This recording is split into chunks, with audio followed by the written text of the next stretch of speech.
At the deepest point of our planet, where sunlight has never existed and the pressure could crush a submarine like a soda can, something strange is happening.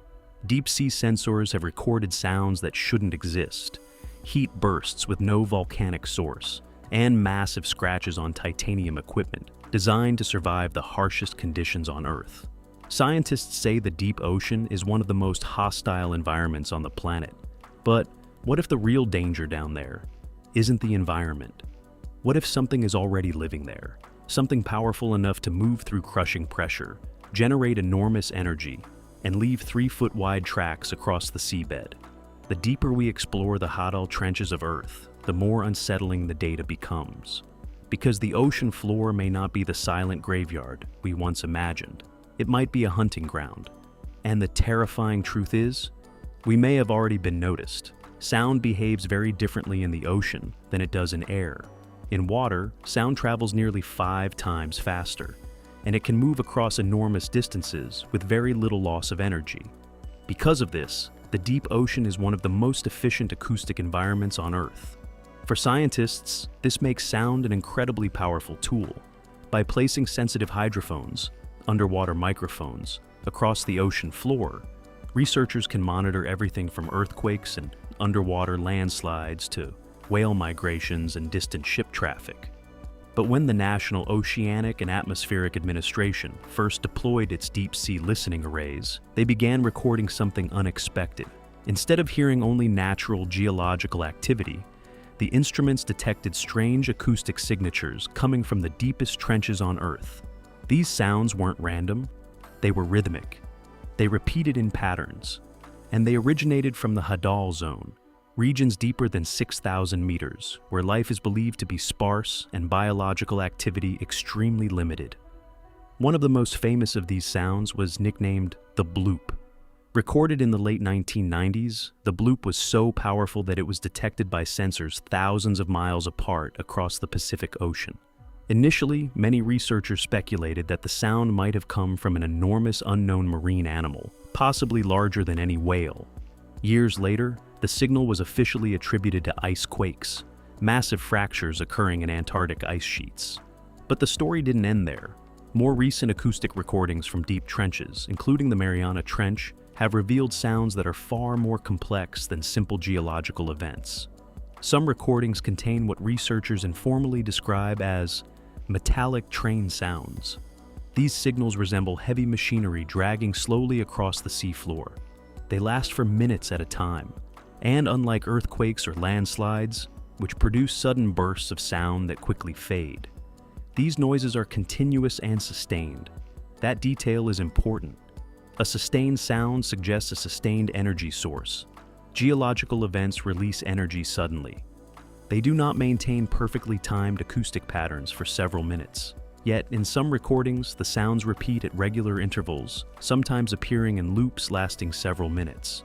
Nature rarely behaves with such precision. Even more puzzling is the sheer volume of these signals. Some are powerful enough to travel across vast sections of the Pacific Ocean. To generate that level of acoustic energy would require a source comparable to high-powered naval sonar systems or massive mechanical activity. But there are no known machines operating at those depths, and biology presents another problem. Most marine animals produce sound using air-filled cavities such as swim bladders. But at depths approaching 11,000 meters, air pockets cannot exist. The pressure would crush them instantly. Which raises a disturbing question. If these sounds are biological, how are they being produced? Some scientists speculate about unknown mechanisms, perhaps massive vibrating structures or dense fluid-filled organs capable of generating powerful pressure waves. Others suggest that the signals may come from unusual geological processes we still don't understand. But one fact remains undeniable. The deepest parts of our ocean are far from silent. In fact, they may be far more active than we ever imagined. And when scientists lower their microphones into the abyss, they sometimes hear something that sounds almost unsettlingly familiar. Rhythm, movement, and occasionally, something big enough to shake the water for miles. The deeper you descend into the ocean, the more extreme the environment becomes. At the surface, marine life thrives in sunlight, warm currents, and oxygen-rich water. But thousands of meters below, the rules begin to change. Light disappears, temperatures drop close to freezing, and most importantly, pressure increases to unimaginable levels. At a depth of 11,000 meters, the bottom of the Mariana Trench, the pressure exceeds 1,000 times that at the surface. That is roughly 8 tons of force pressing down on every square inch. For most forms of life, that pressure would be instantly fatal. Biology, as we understand it, is built around proteins. These complex folded molecules carry out nearly every function inside a living cell, but under extreme pressure, proteins begin to lose their shape. When that happens, life simply stops working. It's similar to trying to build a delicate house of cards while someone is pressing down on it with a hydraulic press. Yet, despite these crushing conditions, life does exist in the deep ocean. One of the most remarkable examples is the snailfish, a ghost-like creature that looks almost impossibly fragile. With its translucent body and soft tissue, it resembles something closer to a floating jelly than a fish. And yet, this delicate animal holds the record for the deepest living fish ever recorded, observed at depths of more than 8,000 meters. Its survival depends on a chemical called trimethylamine N-oxide, commonly known as TMAO. This molecule acts like a microscopic stabilizer for proteins, helping them maintain their shape under immense pressure. The deeper a fish lives, the more MFO it needs in its cells. Interestingly, this compound is also responsible for the familiar fishy smell associated with many seafood species. But there is a limit to this strategy.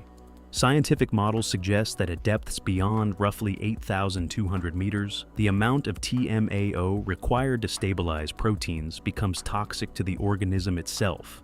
At that point, the chemistry of life reaches a biological wall. Fish simply should not be able to exist deeper than that.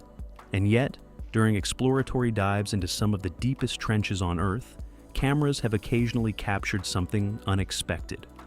Large shapes, moving shapes, creatures swimming far below the theoretical depth limit for bony fish. These sightings are rare and often brief, but they raise an intriguing possibility. If animals truly exist deeper than the limits predicted by current biology, then they may be using completely different biochemical strategies to survive. Instead of relying on TMAO, their bodies might contain high-density lipids, flexible structural polymers, or other molecular systems that function more like advanced materials than traditional biological tissue. In other words, their biology may operate under rules we have yet to discover. There is another mystery as well. Deep ocean ecosystems display a phenomenon known as deep-sea gigantism. Invertebrates that live in cold, high-pressure environments often grow to extraordinary sizes. Scientists have discovered amphipods, small crustaceans similar to sea fleas, that reach lengths of over 30 centimeters. That may not sound dramatic until you realize that their shallow water relatives are usually smaller than a fingernail. Imagine encountering a flea the size of a house cat. But these creatures present a deeper ecological puzzle. Large animals require large amounts of energy, and in the Hadal zone, food is extremely scarce. Most of the available nutrients come from marine snow, a slow rain of dead plankton, organic debris, and microscopic waste drifting down from the surface. It is not nearly enough to support large populations of giant organisms.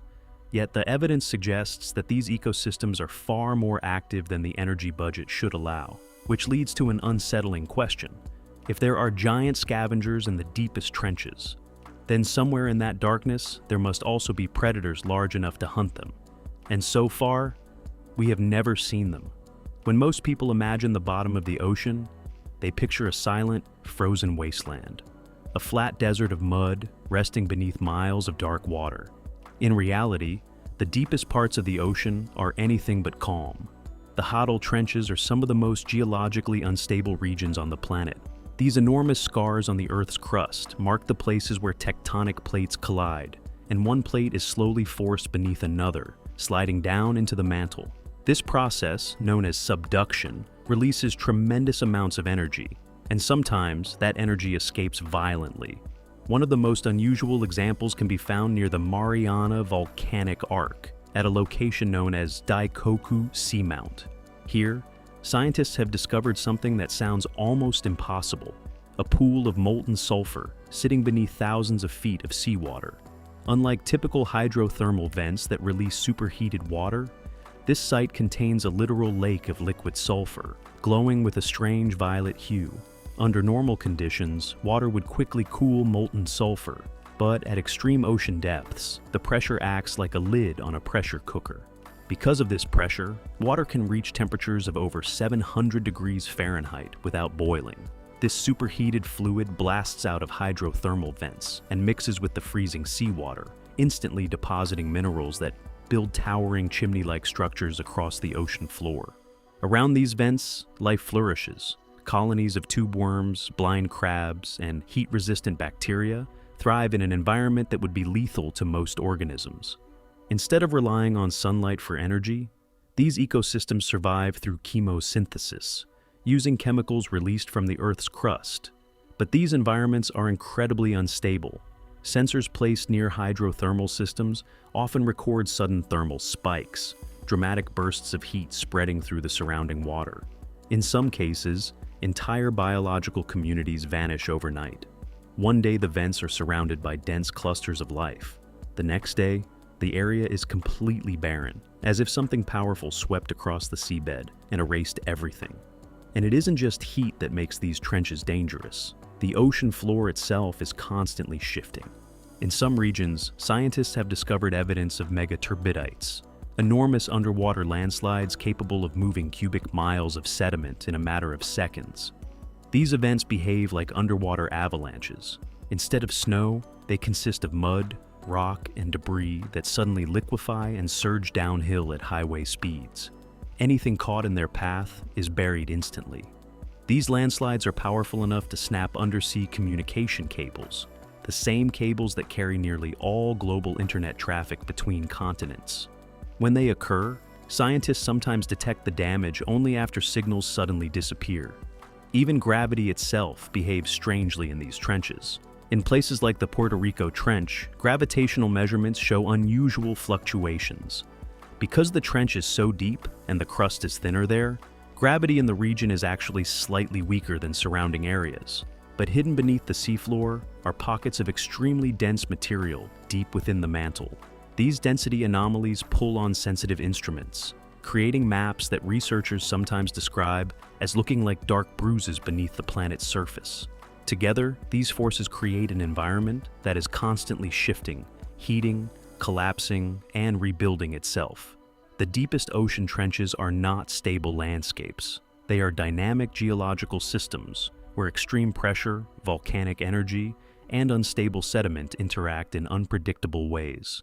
It is one of the most hostile environments on Earth. And yet, even in this violent world of crushing pressure and superheated chemicals, scientists continue to find evidence of something else interacting with our machines.